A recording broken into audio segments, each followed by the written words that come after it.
There's a moment, subtle, almost invisible, when an empathetic woman stops speaking from her heart. And if you're not paying attention, you'll miss it completely. Because what replaces her words isn't chaos. It isn't anger. It isn't even confrontation. It's silence. And not the kind of silence that seeks peace, but the kind that signals detachment. See, most people misunderstand silence. They think when someone stops arguing, things are getting better. They assume the absence of conflict means the presence of harmony. But with an empathetic woman, the opposite is often true. Her voice, her willingness to explain, to fight for connection, to express what she feels, that was the relationship. That was the bridge. And when she stops using it, it's not because everything is okay. It's because she no longer believes anything will change. An empath doesn't just communicate to be heard. She communicates because she cares. Every conversation, every emotional reaction, every attempt to resolve tension is an investment. It's her saying, this matters to me, you matter to me. So when that effort disappears, you're not witnessing calm, you're witnessing closure happening in real time. And here's where it becomes psychologically significant. Human beings are wired to respond to emotional feedback. Even negative attention, arguments, frustration, tension keeps a connection alive. It creates engagement. It signals that there's still something to lose. But silence removes all emotional feedback. It creates a vacuum. And the human mind doesn't handle vacuums well. That's when the shift happens. The person who once felt overwhelmed by her emotions now feels unsettled by her absence. The one who avoided deep conversations suddenly starts replaying every word she used to say. Because now there's nothing. No reminders, no pressure, no emotional presence, just space. And in that space, clarity hits harder than any argument ever could. Philosophically, this is the transition from attachment to detachment. When an empathetic woman is attached, she engages, she tries, she invests her energy into preserving meaning. But when she detaches, she withdraws that energy completely. Not as a strategy, not as manipulation, but as a natural consequence of emotional exhaustion.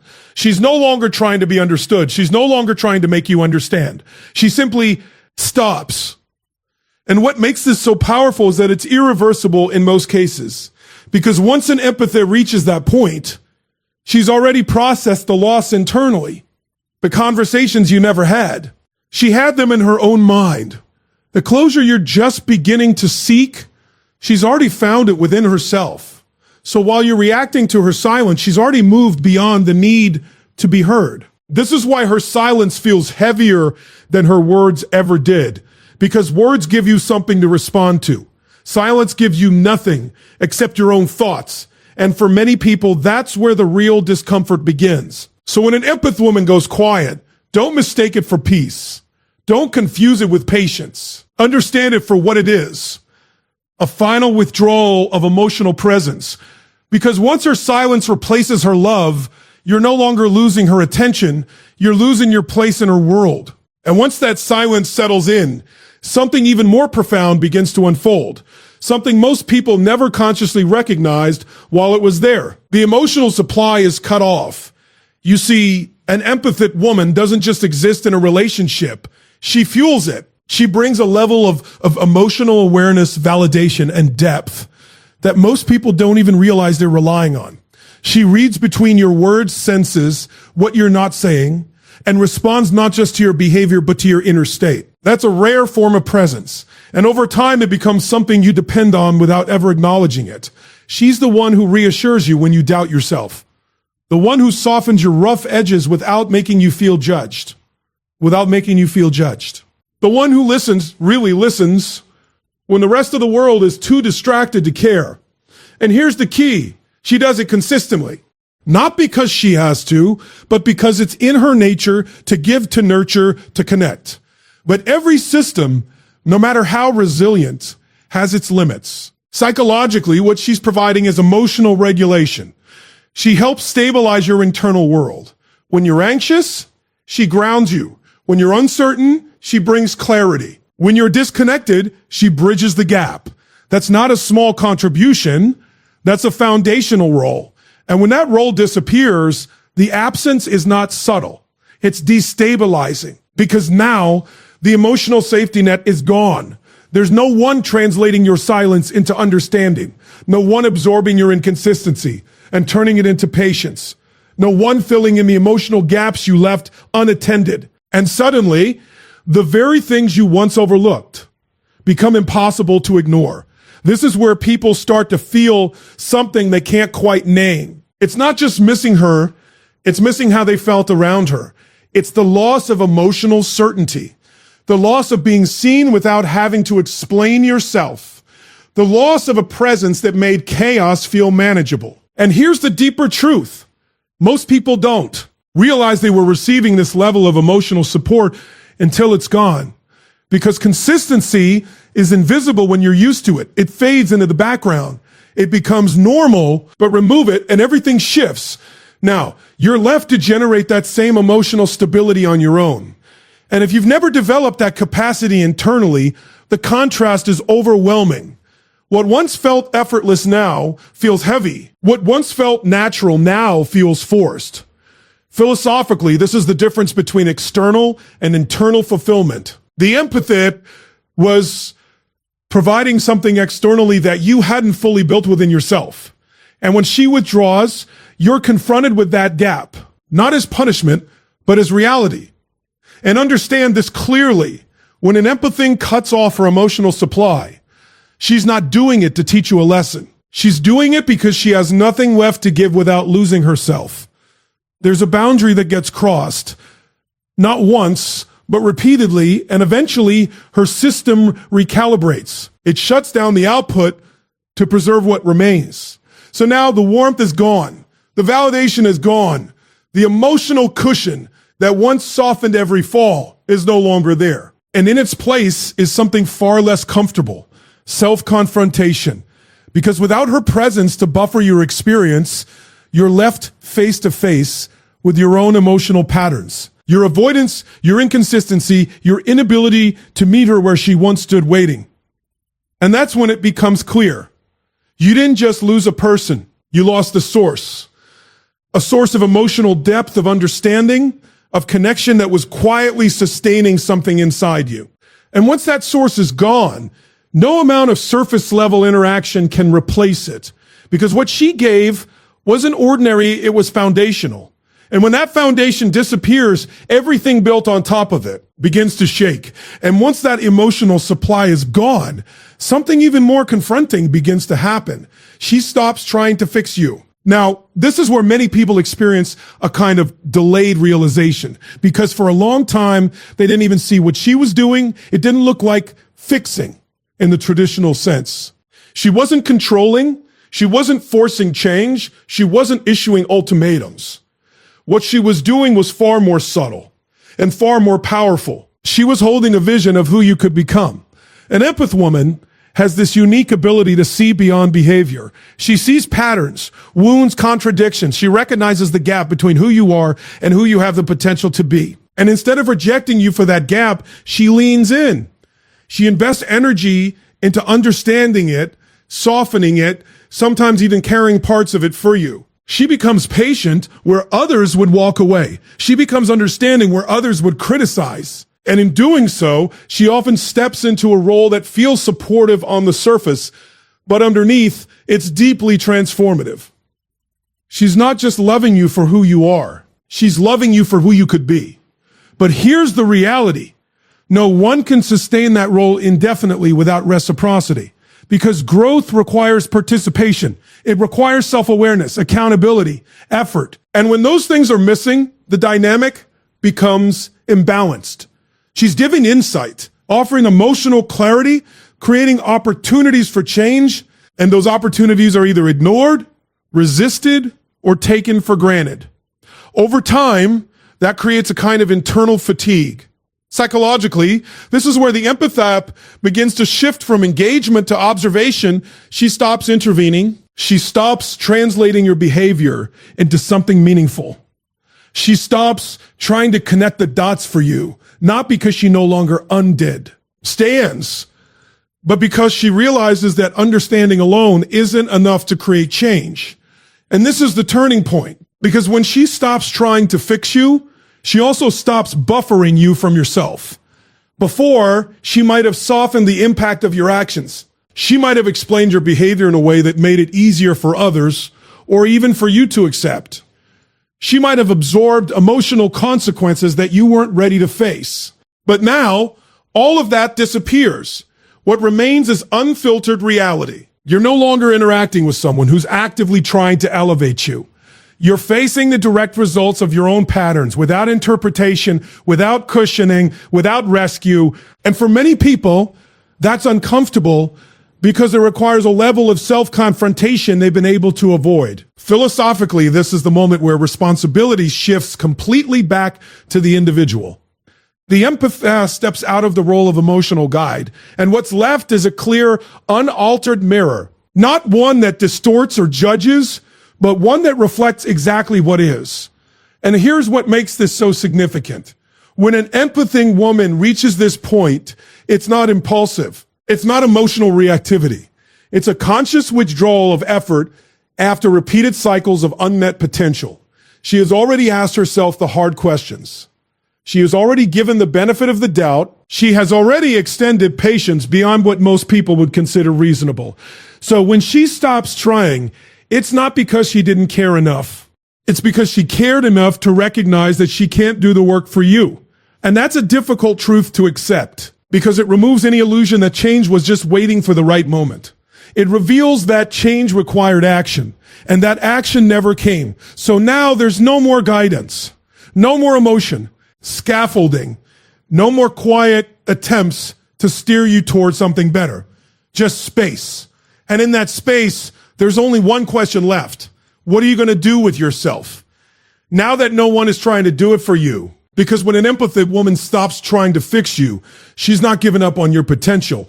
She's handing it back to you. And once she stops trying to fix you, something shifts that many people never expected from her.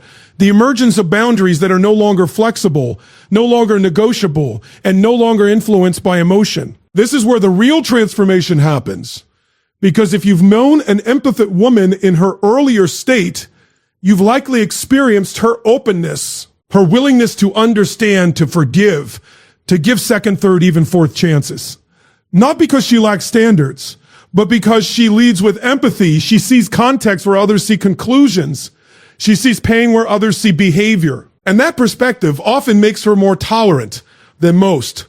But tolerance, when repeatedly tested, evolves. Psychologically, what's happening here is a recalibration of self-worth. Every time a boundary is crossed and she chooses to stay, she's unconsciously negotiating her own value. She's asking herself, is this something I can hold space for, or is this something that diminishes me? And for a while, her capacity to hold space is vast. She absorbs, she processes, she rationalizes, until one day she doesn't. Not because she suddenly became cold, but because she became clear. Clarity is different from emotion. Emotion reacts. Clarity decides. And when an empath woman reaches clarity, her behavior changes in a way that can feel almost unrecognizable to those who only knew her softness. She stops explaining her boundaries. Before, she might have walked you through how your actions affected her. She might have given you insight, context, even solutions. She wanted you to understand because understanding felt like the pathway to change. But now she no longer feels the need to make you understand. She simply acts. Access is reduced. Availability disappears. The emotional door that was once always open is now closed. And not out of anger, but out of self-respect. And this is where people get confused. They interpret her firmness as harshness. They see her distance and assume she's being unforgiving. But what they're really witnessing is alignment. For the first time, her internal standards are matching her external behavior. Philosophically, this is the shift from external validation to internal authority.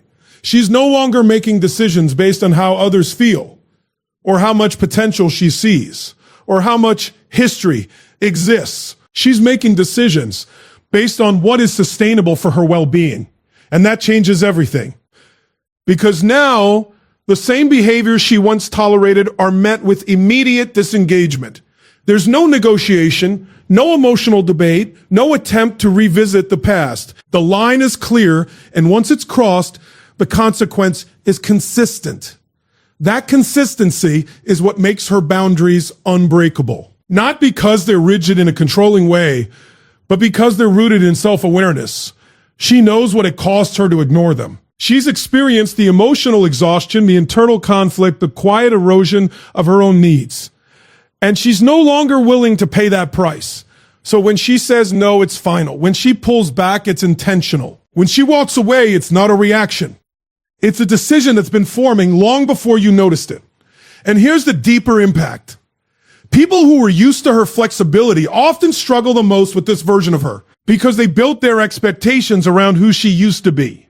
They expect access, pati, Ness's understanding without realizing that those things were never unconditional. They were earned through mutual respect and sustained through consistency. Once that consistency is broken, so is the access.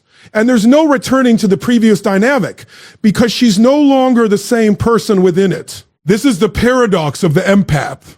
The very qualities that made her seem endlessly accommodating are the same qualities that once awakened make her absolutely unwavering. She hasn't lost her compassion. She's refined it. She's redirected it inward where it was often neglected. And that's what makes her boundaries so powerful now.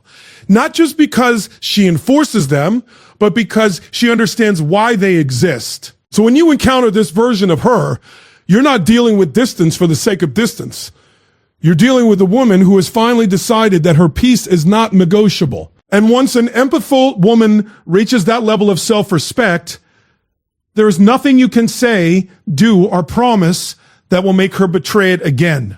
And once those boundaries are firmly in place, something even more profound becomes undeniable.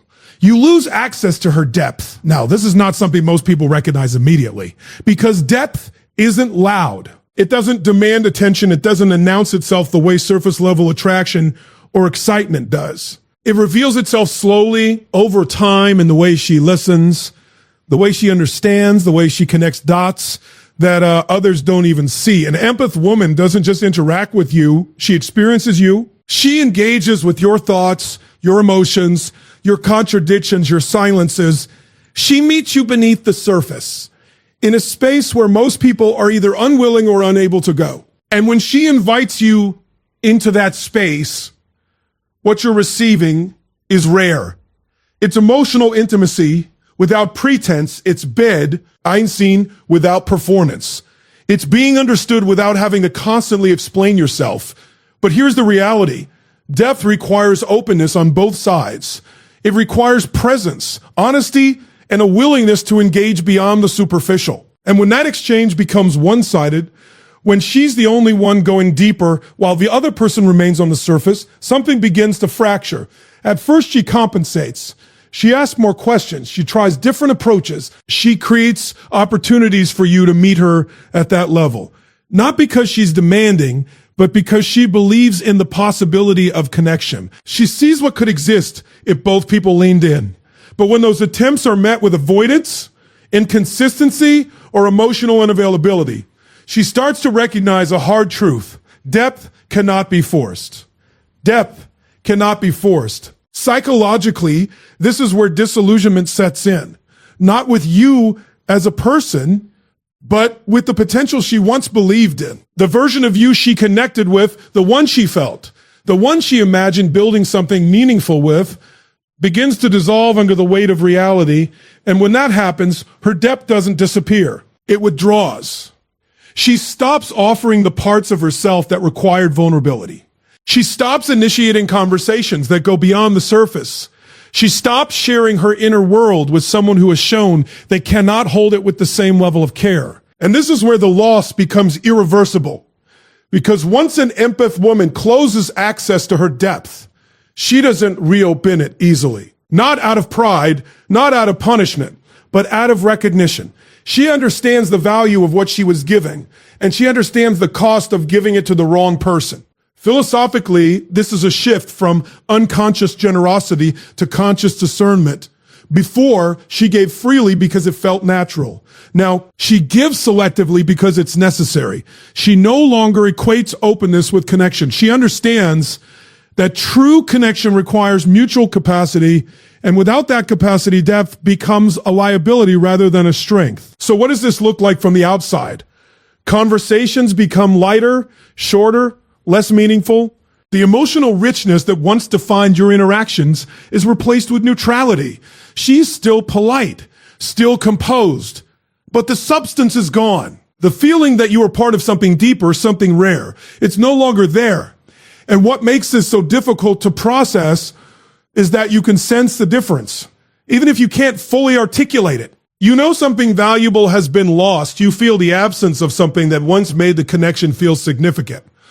But by the time you feel it, she's already accepted it.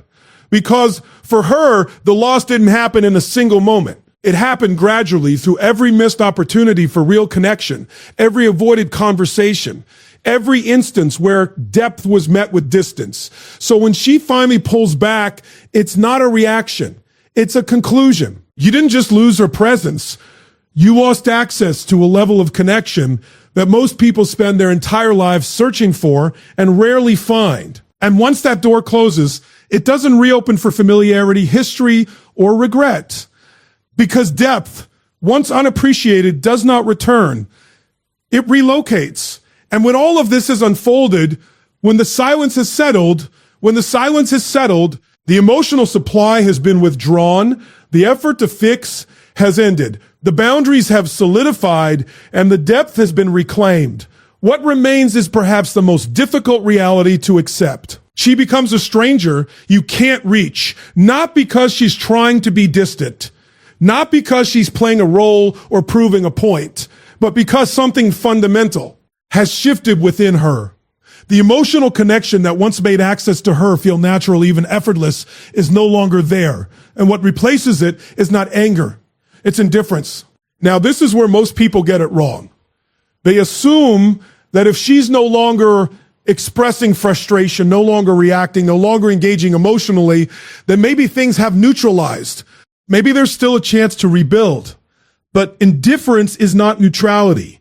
It's the absence of emotional investment altogether. Psychologically, indifference is the end state of repeated emotional depletion. It's what happens when someone has felt everything they could possibly feel. Disappointment, hope, frustration, empathy, and eventually reaches a point where there's nothing left to process. The emotional system doesn't shut down out of weakness. It shuts down because it has completed the cycle. There's nothing unresolved on her end anymore. And that's what makes her feel like a stranger. Because the version of her you knew was emotionally engaged. She reacted, she responded, she cared. Even her frustration had meaning because it was rooted in a desire to connect, to improve, to hold on to something that mattered. But now that layer is gone. You're no longer interacting with someone who is emotionally tied to the outcome. You're interacting with someone who has already let go. And this creates a kind of psychological dissonance. Because externally, she may still be the same person, calm, composed, even respectful. But internally, the connection has been severed. The emotional familiarity that once made you feel understood, even in silence, has been replaced by distance that you can't quite close.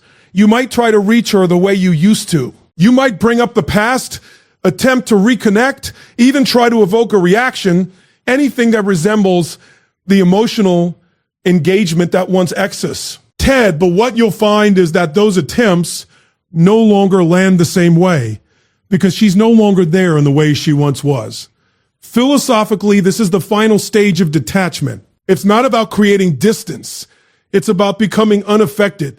She's no longer anchored to shared history, unmet expectations, or imagined futures. She has stepped out of the emotional framework that once defined the connection. And once someone reaches that point, there is no pathway back through persuasion, apology, or effort alone.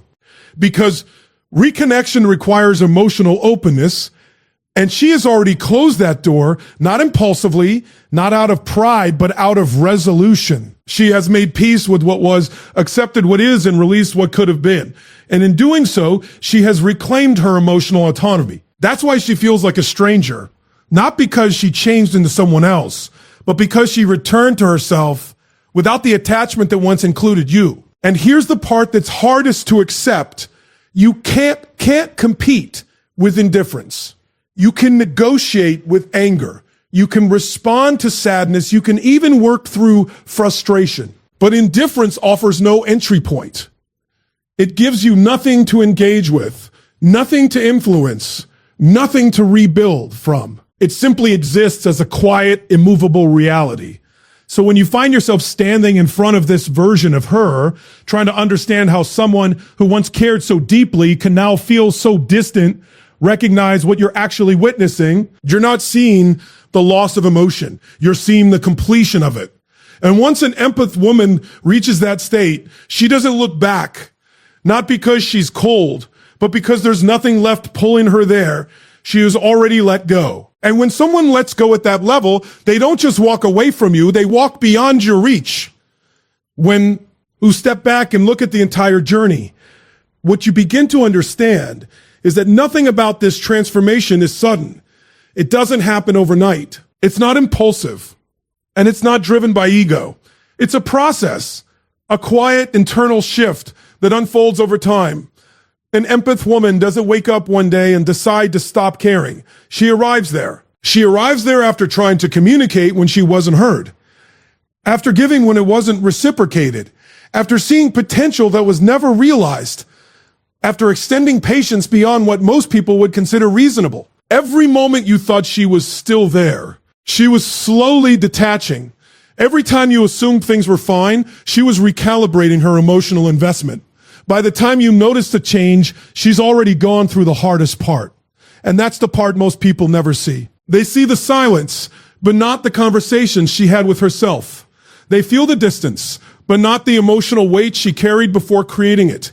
They experience the indifference, but not the depth of care that came before it. So what looks like a sudden shift is actually a final decision, one built on repeated patterns, unmet needs, and the realization that love, no matter how deep, cannot survive without mutual effort.